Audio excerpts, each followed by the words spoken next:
Meus irmãos, abra sua Bíblia conosco em 1 Coríntios capítulo 11. 1 Coríntios capítulo 11.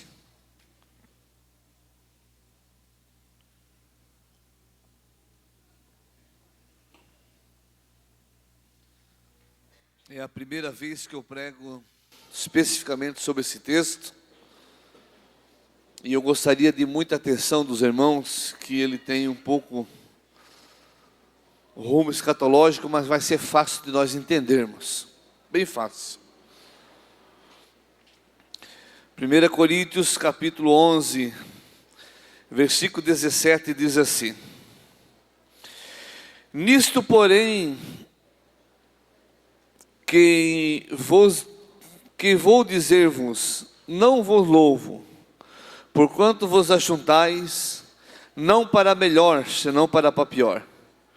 Porque antes de tudo ouço que, quando vos ajuntais à igreja, há entre vós dissensões, e em partes o creio.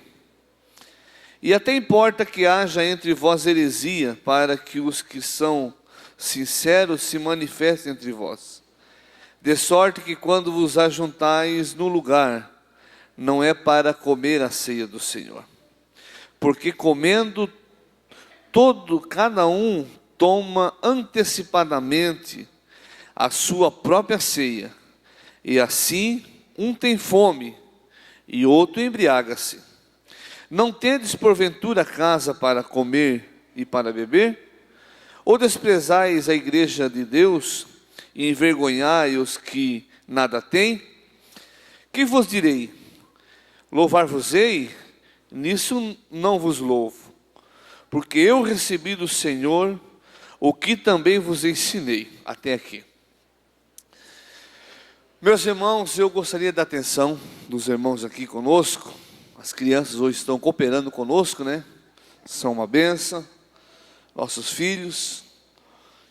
E tenho certeza que vamos conseguir concluir esse texto nessa noite. Estamos no culto de Santa Ceia, o culto a qual falava o saudoso pastor Satiro Loureiro, que foi presidente da igreja de Joinville por 2 anos, duas gestões, e também foi presidente da nossa convenção e vice-presidente da nossa CPAD. Ele citava uma frase que o culto de ceia é o culto de nós acertarmos o relógio com Deus. Que nós viemos para consertar aquilo que ficou pendente durante o mês. E hoje nós estamos aqui nesse culto de ceia. E o assunto, meus irmãos, da ceia do Senhor, ele é assim como o assunto de Apocalipse. É um dos assuntos bastante polêmico da história da igreja. Mas é um assunto real. Não é uma parábola, não é um conto, não é apenas um mártir, uma história de um mártir. Não. É alguém que deu a sua vida para que nós tivéssemos a vida eterna. A ceia do Senhor, ela é um elo entre as duas vindas de Cristo. É um monumento da primeira vinda e também a promessa da segunda vinda de Cristo. Existem pelo menos 4 visões sobre a Santa Ceia. 4 visões dessa. A primeira visão é a visão da subtranscisão. O que é isso, pastor? Que é o elemento, essa visão da subtranscisão, é aqueles que acreditam que os elementos da ceia, o pão, o suco, que é o vinho, ele mudam de substância no momento de cearmos, aonde o pão se transforma em corpo e o vinho se transforma no sangue. E aquilo que nós acreditamos. A segunda visão, que fala sobre a ceia, é a visão substanciação, que é aquele que acredita que Cristo está presente fisicamente em e sobre os elementos da ceia. A terceira visão que vem nos mostrando nesse texto é a visão do memorial, que é o quê? Que é os elementos, ele não passa de uma lembrança do que Cristo fez na cruz. E a quarta visão, a qual nós estamos mencionando, é a visão que a ceia é um instrumento de edificação espiritual dado para a igreja de Cristo. Então, olhando para o texto de 1 Coríntios, capítulo 11, nós entendemos que na igreja primitiva existia algo que até hoje nós tentamos fazer. O que é isso, pastor? Existia algo chamado, na época, que era a festa do ágape, ou seja, a festa do amor. Era a troca de alimento. As pessoas mais bem-sucedidas traziam pratos melhores para o dia da ceia. E os que eram menos sucedidos na sociedade traziam seus pratos simples. E ali ela era colocado num determinado lugar e todos comiam antes da ceia. Isso era para demonstrar o amor. E eles traziam consigo as divisões do alimento. Por exemplo, fosse hoje, se eu tivesse 2 quilos de feijão em casa, eu traria um, além do meu prato, traria um. Se eu tivesse 2 quilos de arroz, além do prato que eu ia trazer, eu traria 1 quilo. Porque naquela ceia ia vir alguém que não tinha o arroz e não tinha o feijão, e ia levar para sua casa. Só que isso, com o passar do tempo na igreja primitiva, começou a tomar um rumo diferente. A história vem nos dizendo que os ricos começaram a se ajuntar em grupinhos e pegar os seus pratos melhores e participar entre si. E os pobres, então, por sua vez, ficavam entre os pobres. Começou então ali se criar uma divisão. Começou a se criar no meio da igreja primitiva uma certa incoerência entre pessoas, dividindo o grupo dos que tinham uma aquisição melhores e daqueles que não tinham. Então, com isso, o que aconteceu? Só que no começo acontece algo muito crítico. Aqueles irmãos mais abastados, que traziam os melhores alimentos, eles se separavam dos pobres, ficavam separados, a ponto que eles bebiam, se embriagavam e os pobres passavam fome. Foi o versículo que nós lemos aqui agora há pouco, que cada um pegava uma porção maior e se embebedavam e os pobres passavam necessidade. Então a igreja primitiva começou a pegar um caminho diferente. Hoje nós temos a campanha do quilo, que não chega nem aos pés da festa do ágape. Eu vou fazer uma pergunta para você. Dá uma olhadinha na tua Bíblia, quantos papel de quilo tem dentro da tua Bíblia que tu nunca trouxe para a igreja. Você guardou, pega, todo culto de Santa Ceia, você pega, coloca ali dentro, ou coloca dentro da bolsa, ou coloca, não sei onde é que você guarda. Até hoje você está aqui 1 ano, 2 anos, 3 anos, 5, 10, e até hoje você nunca trouxe 1 quilo de alimento. Mas você sempre pegou um papelzinho. Será que nós não estamos pegando o rumo da igreja primitiva? Será que nós estamos desfigurando, ou seja, entrando para um outro caminho, entrando para um outro rumo, por uma outra vertente, esquecendo que na igreja tem as pessoas necessitadas, assim como tinha na igreja primitiva? Aleluia!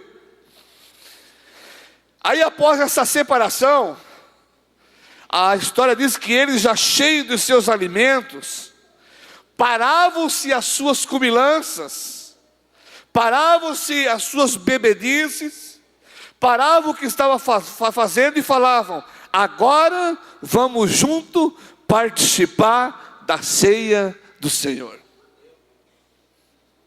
Aí Paulo descobre isso.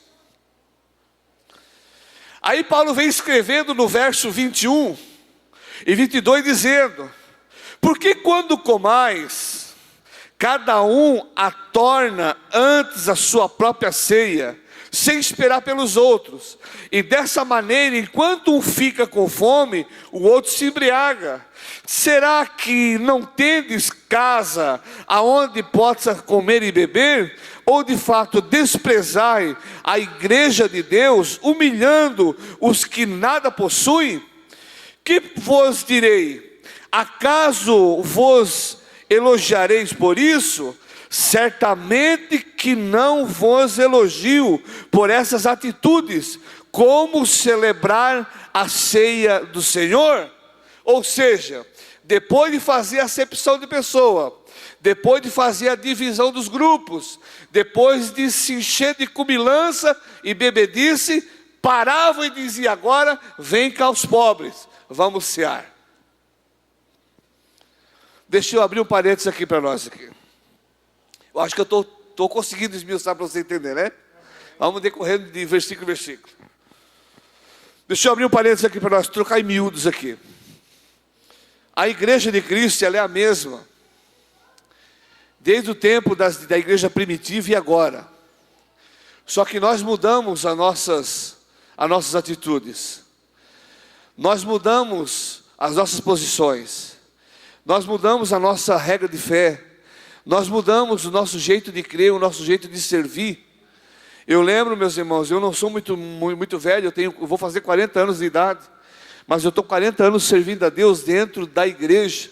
Eu lembro que quando se convertia alguém aceitava Jesus, novo crente, dentro da casa do Senhor Jesus, primeira coisa que acontecia, tinha pelo menos 2, 3 famílias, após o culto, que já estavam junto com aquele novo convertido, perguntando onde é que ele morava, porque no outro dia estavam lá fazendo uma visita, e vendo se não precisava alguma coisa dentro de casa.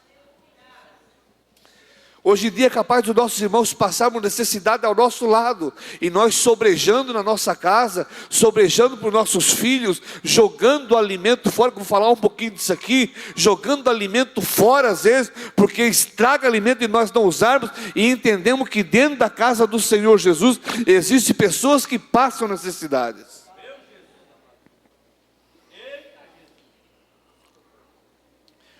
Então nessa reunião existia antes da ceia, que era para ser uma confraternização entre todos, se tornou uma reunião de preconceito, uma reunião de acepção de pessoas, de prática de injustiça.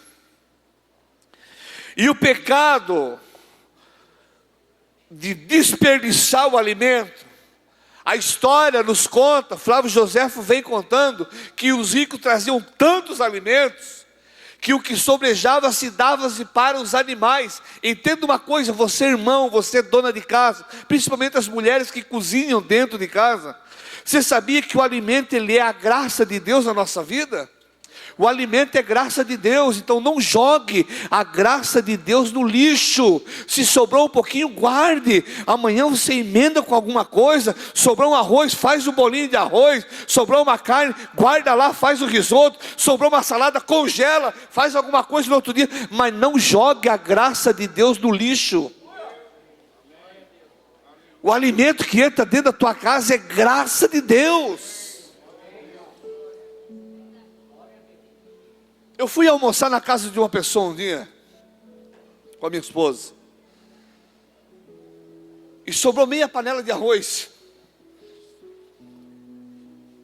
E terminou o almoço, aquela pessoa pegou aquela panela de arroz com uma colher gigante e raspou, se jogou dentro de uma bolsinha de lixo. Eu pensei, certo, vai congelar, né? Ela foi, jogou a direção do lixo. Eu perguntei, a senhora vai jogar fora? Eu vou jogar fora. Não, daqui que eu levo para casa, não. Não, pastor, porque aqui ninguém come nada requentado. Meu irmão, você está jogando a graça de Deus no lixo. Isso é pecado. É pecado. E a história diz que sobrejava tanto com os ricos, que ele dava aos animais. Aí Paulo vê aquilo e fica bravo. O pecado de desperdiçar o alimento que é a graça de Deus. Aí Paulo chega e diz no verso 18, diz assim, olha, que havia divisões na igreja. Ele diz, olha, em primeiro lugar, porque eu ouço dizer que há divisões entre vós, e que quando vós se reunir como igreja, e até certo ponto acredito que isso esteja ocorrendo, ou seja, vocês estão se reunindo. Paulo diz que a unidade dizia que era Paulo, outro dizia que era de Cefas, outro dizia que era de Apolo, outro dizia que era de Cristo. E a igreja, nós precisamos entender que a igreja não pode ter partido. A igreja não tem divisão, meu irmão. Você não pode servir a Cristo por causa de mim. Você não pode servir a Cristo por causa de um obreiro, por causa de um líder. Você precisa servir a Cristo por causa de Deus. A igreja é um só pão, é uma só família, é um só rebanho. Aí Paulo fala que aquela reunião que eles faziam não era para melhor, estava sendo para pior. Ele escreve no capítulo 17, diz assim, ó, apesar de tudo, não vos elogiarei quanto às instruções que passo a vos dar agora, porque quanto às vossas reuniões, produzem mais mal do que bem. Essa reunião da ceia que vocês estão fazendo, está produzindo mais mal do que bem. Vocês estão dividindo o povo. Aí Paulo continua no verso 20, dizendo assim, ó, pois quando vós se reunis como igreja, não é para comer a ceia. Nós não viemos nessa noite comer a ceia. Você não veio comer o pão. Você não veio tomar o cálice. A ceia não é comida, a ceia é algo espiritual.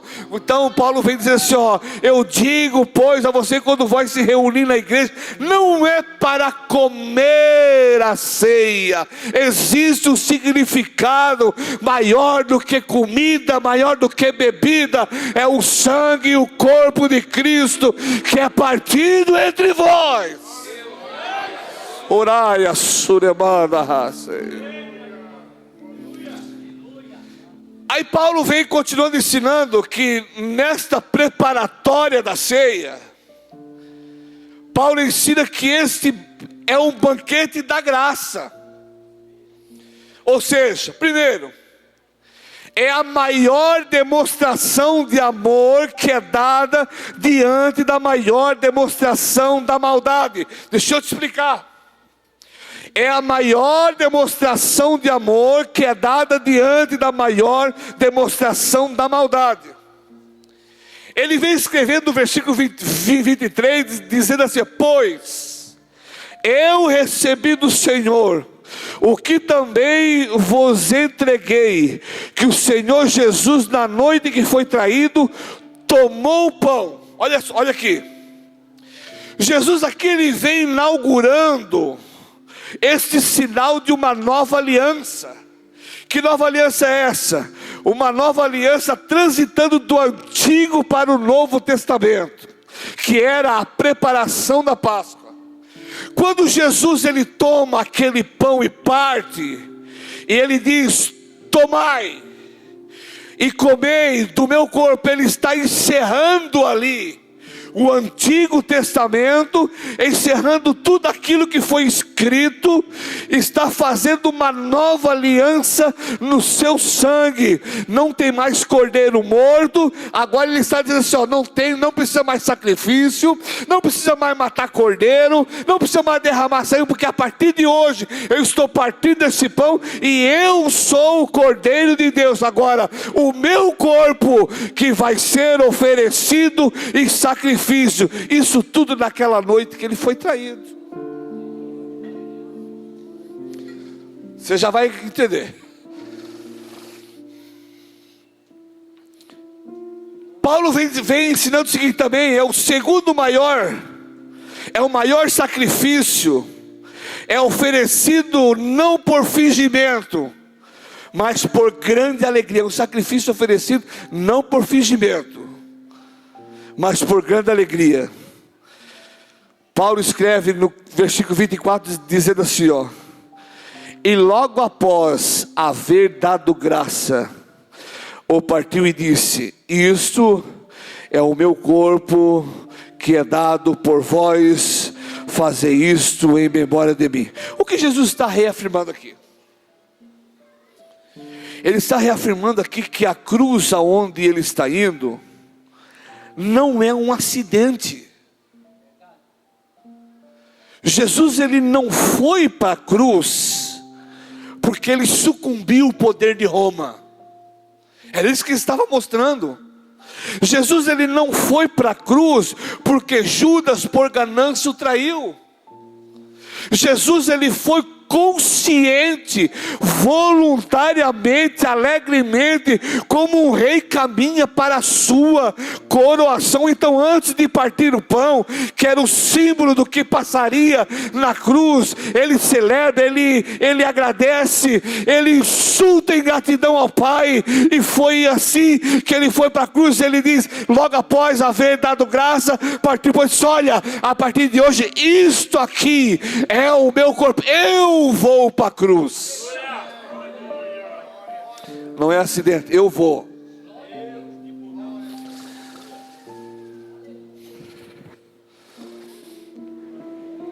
Olha novamente o que diz o verso 24. E logo após haver dado graça, o partiu e disse: isto é o meu corpo tomado. É tomado? É dado. É o meu corpo que é dado. É eu que estou indo.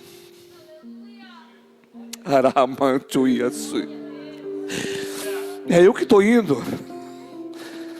Não está sendo tomado o meu corpo, é eu que estou indo.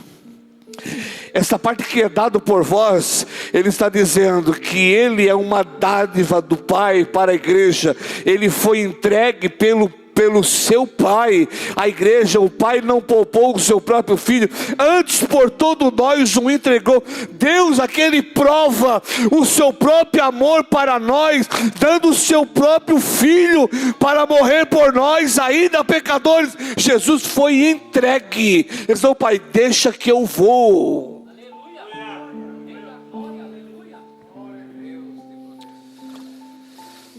Aí no verso 24, para nós chegar já aonde eu quero entrar, ele diz assim: fazei isso em memória de mim. Isso significa que não foi só o Pai que o entregou. Não foi só o Pai que disse: eu vou, filho, eu vou te dar em sacrifício. Mas ele também aceitou. Não, eu vou, Pai. Ele também se entrega. João capítulo 10, versículo 18 diz assim, ó: ninguém tira a minha vida de mim, mas eu a dou por a minha própria vontade. Jesus, ele dá a sua vida por você por conta própria. Entrega por conta própria.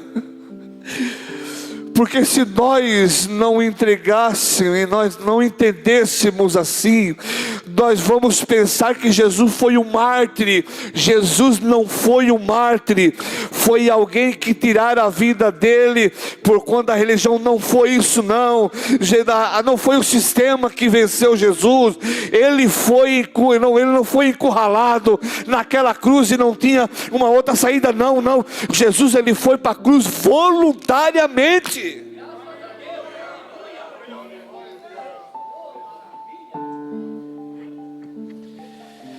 Aí vem a eficácia do sacrifício.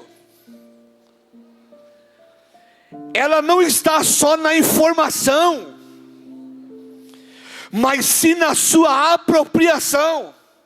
Olha o que Paulo escreve no versículo 26, diz assim, ó: portanto, todas as vezes que comerdes esse pão e beberdes desse cálice, proclamai a morte do Senhor até que Ele venha. Aqui nesse texto tem algo que devemos parar e identificar. Ninguém é salvo, você não é salvo, porque você conhece o Evangelho pela informação certa. Você não é salvo porque você ouviu falar de Jesus. Você não é salvo porque você um dia ouviu falar que Jesus morreu na cruz. A informação não salva ninguém.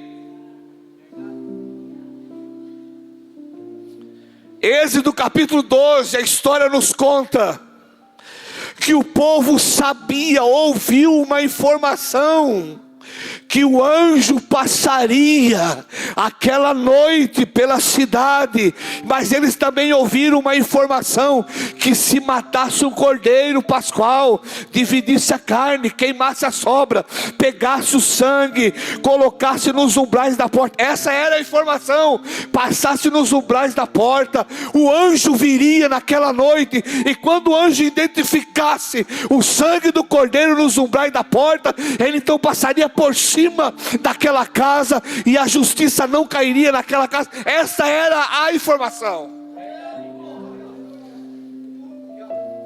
Só que além da informação, o povo aplicou. Além da informação, o povo aplicou. Deixa eu trocar em miúdos para você entender isso aqui nessa noite. O que nos salva, meu irmão, é a apropriação dessas verdades. É você entender que Jesus morreu na cruz para te salvar, e você levar isso a sério. Não é apenas uma informação, é real, tem que aplicar. Orai a suregema, suia suei dema.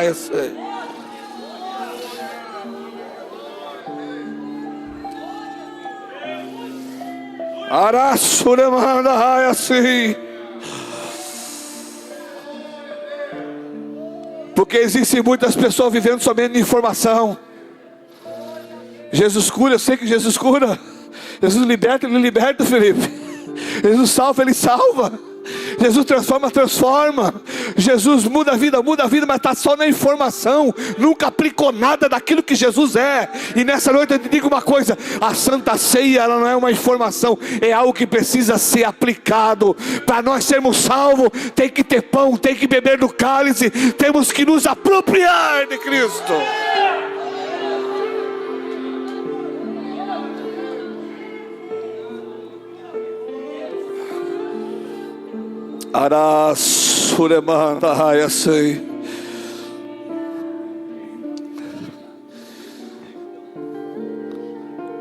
Você pode morrer dentro de uma farmácia, com um envolto de remédio perto de você.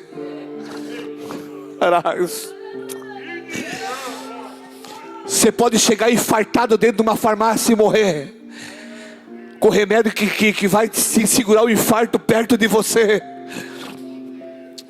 se você não tomar a medicação.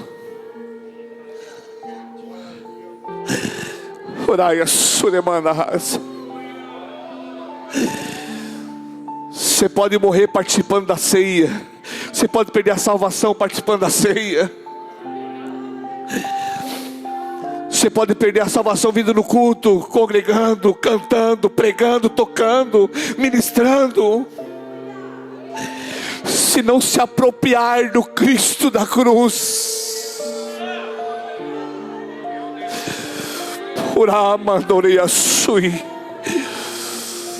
Quantas pessoas raquíticas espirituais dentro da igreja estão envoltos com a solução, entram, sai todos os dias, a vida espiritual não muda. Meu irmão, você tem que se apropriar do Cristo do Calvário.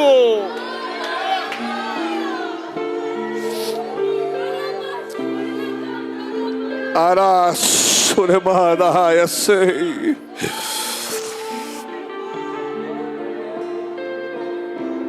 Você pode morrer de sede na beira de uma fonte se você não beber. Você pode ter todo o conhecimento de Jesus. Você pode ser um teólogo maior. Se você não se apropriar de Jesus, nada adianta. Você não é salvo.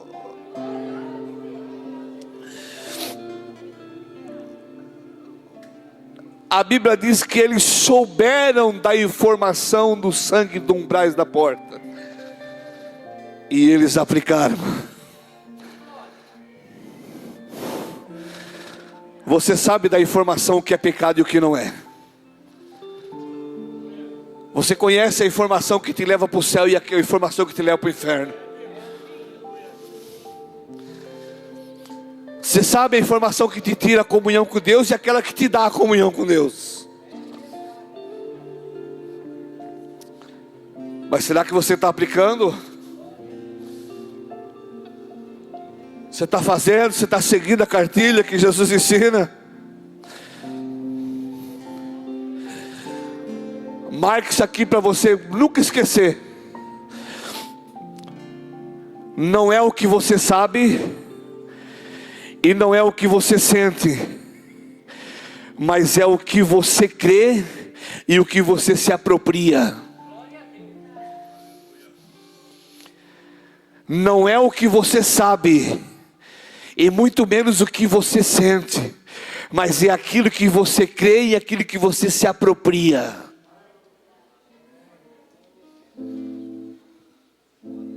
Se você se apropria do pecado, como é que vai ter comunhão com Deus?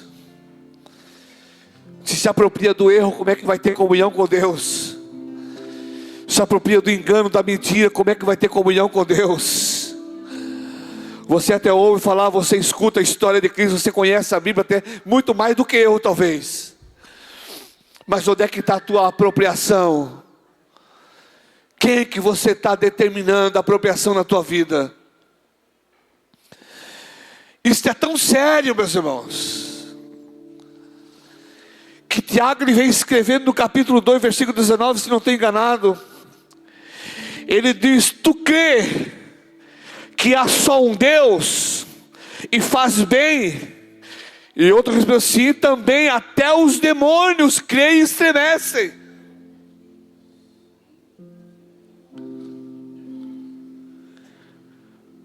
A fé dos demônios é racional. E também a fé dos demônios é emocional. Mas os demônios não são salvos porque eles não se apropriam de Cristo. Crê, até os demônios creem. Conhecer a história, os demônios conhecem.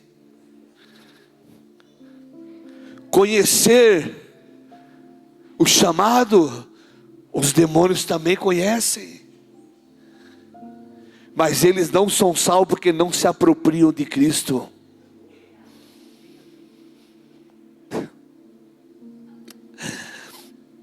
Você conhece a história do Cristo da cruz? E por que você não se apropria dele? Serve ele de longe.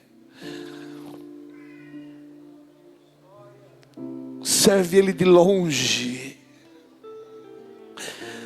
De longe. Mas nessa noite Deus nos chacoalha aqui.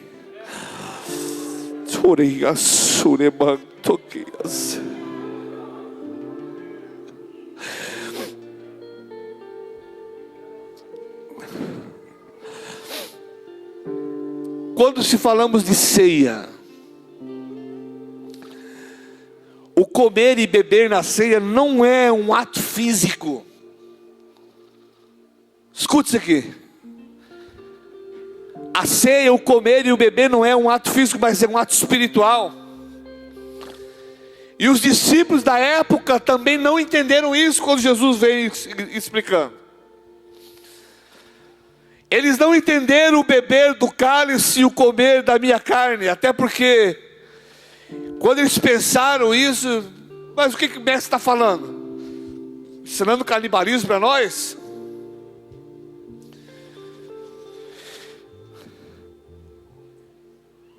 Quando você aceita Jesus,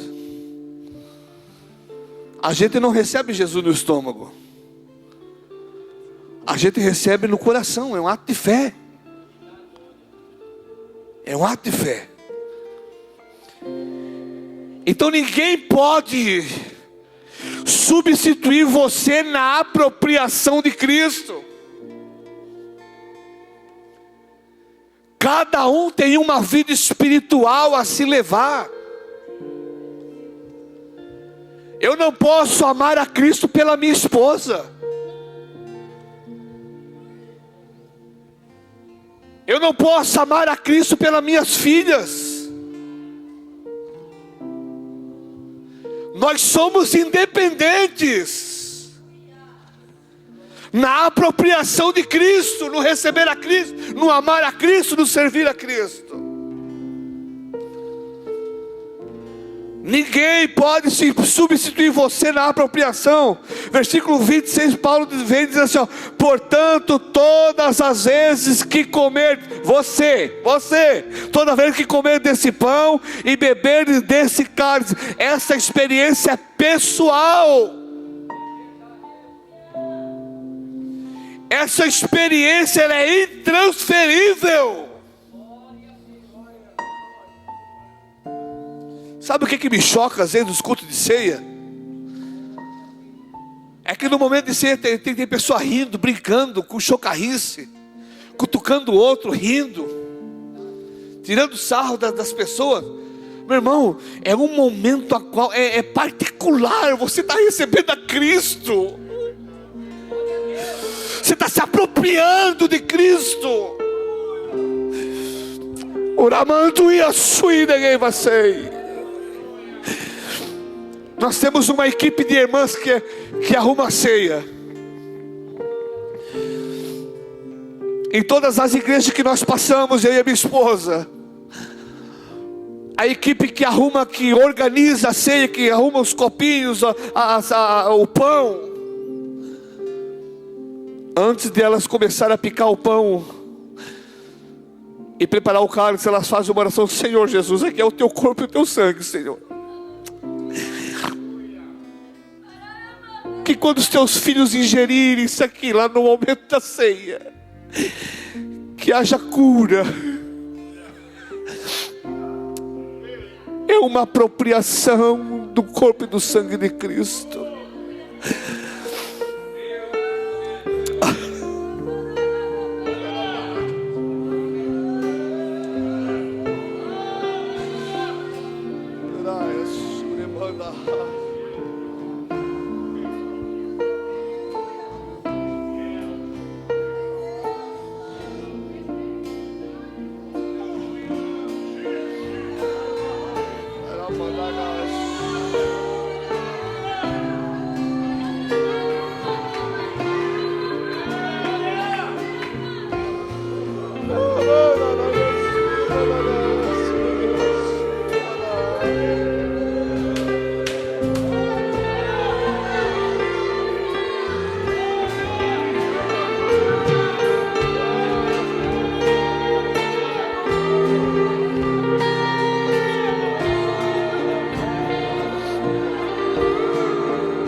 Você não é salvo por mérito. A salvação ela não é mérito. É uma apropriação de Cristo. Ninguém é salvo porque nasceu numa boa família, ou teve uma boa instrução. A salvação não é pelas obras. A salvação é pela fé em Cristo Jesus. É aquele que come e bebe do meu sangue.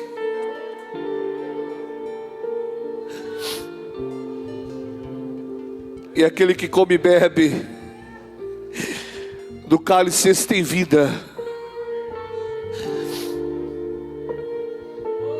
É a fé.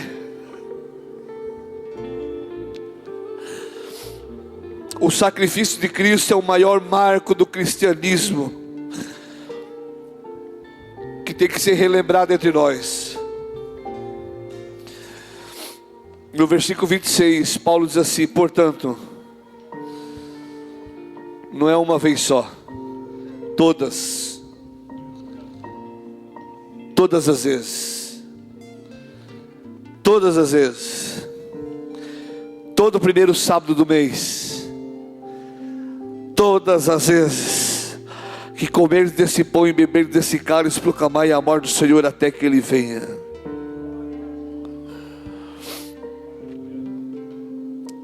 O engraçado que Jesus ele não pede para relembrar os seus milagres. Ele nos diz: relembra o meu milagre do cego de Jericó. Relembra o meu milagre da mulher do fluxo de sangue. Ele não pede isso. Ele poderia pedir, ele é o mestre. Mas ele pede para relembrar sua morte. Todas as vezes que comer desse pão e beber desse cálice, lembra-te de mim. Ele coloca um marco, um monumento, porque foi pela sua morte que nos libertou e nos redimiu, que nós temos vida eterna. Foi pela sua morte que fomos libertos do pecado, da ira, da morte e do inferno. Foi pela sua morte, por isso que ele diz: relembre a minha morte.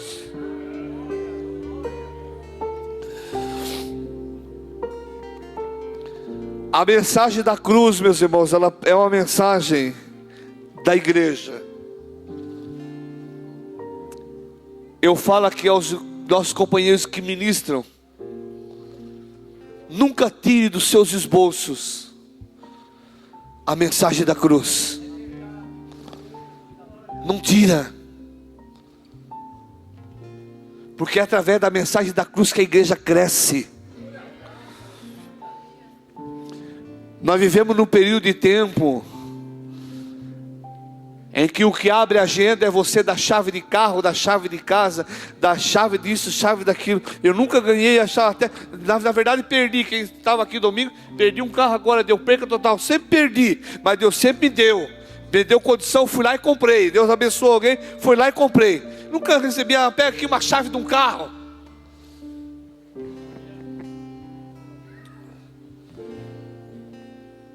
Não tire dos seus esboços a mensagem da cruz.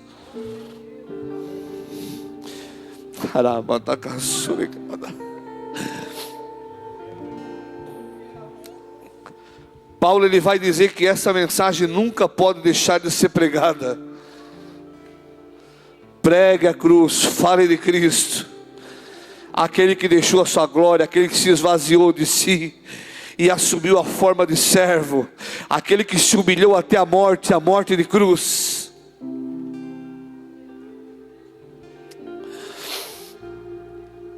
Quando você estiver participando da ceia,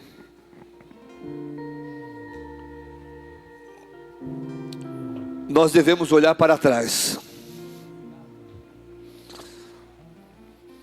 Há um grande risco na vida cristã, é quando nós nos acostumamos com o sagrado. Há um grande risco quando nós nos acostumamos com o sagrado. Eu vou fazer a pergunta que você não precisa responder para mim, responda para ti mesmo, para você entender o que é se acostumar com o sagrado. Quem daqui, não levanta a mão, irmão, pelo amor de Deus. Quem daqui já participou da ceia desatento, sabendo que estava em pecado, sabendo que não era digno de participar, sabendo que Cristo não estava naquele negócio, estava sendo culpado do corpo de Cristo. Você sabia, você participava. Sabe o que é isso? É se acostumar com o sagrado. E é um perigo quando nós nos acostumamos com o que é sagrado. Entenda que quando nós estivermos comendo do pão e tomando do cálice, nesse momento você está olhando diretamente para a cruz. No momento do pão e do cálice, você está olhando diretamente para a cruz. O quanto Jesus te amou. Era para você estar ali, mas Ele foi no teu lugar.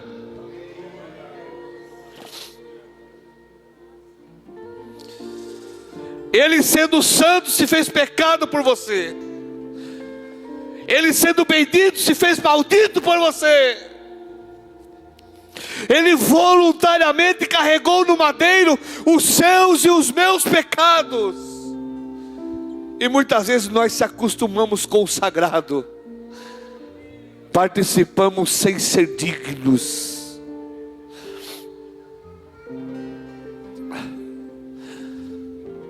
Por causa deste amor, o próprio Pai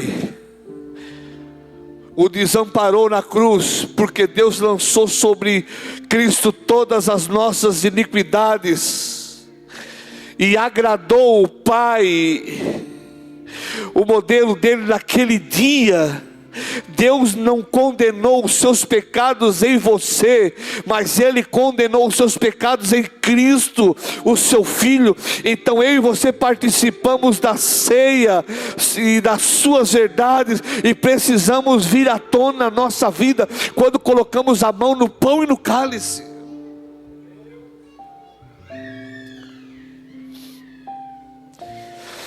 Para nós encerrar,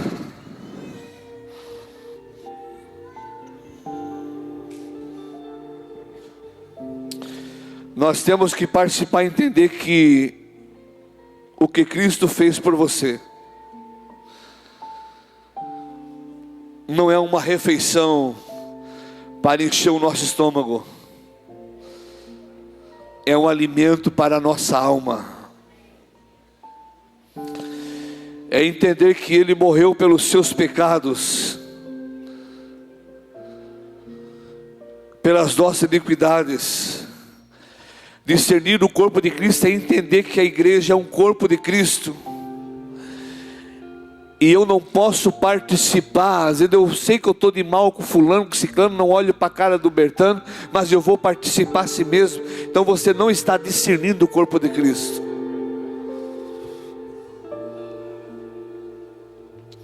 No versículo 30, nos traz uma consequência quando nós não discernimos o corpo de Cristo. Paulo diz: por essa razão de não discernir, que há entre vós muitos fracos e doentes, e vários que já dormem. Morte espiritual, fraqueza espiritual, doenças espirituais.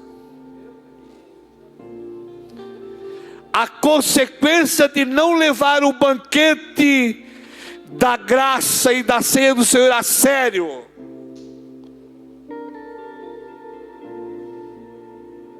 ela nos tira a comunhão com Cristo e faz-nos indignamente de participar do corpo e do sangue, tornando em nós uma palavra chamada hamartiagênicas, que é doenças produzidas pelo pecado.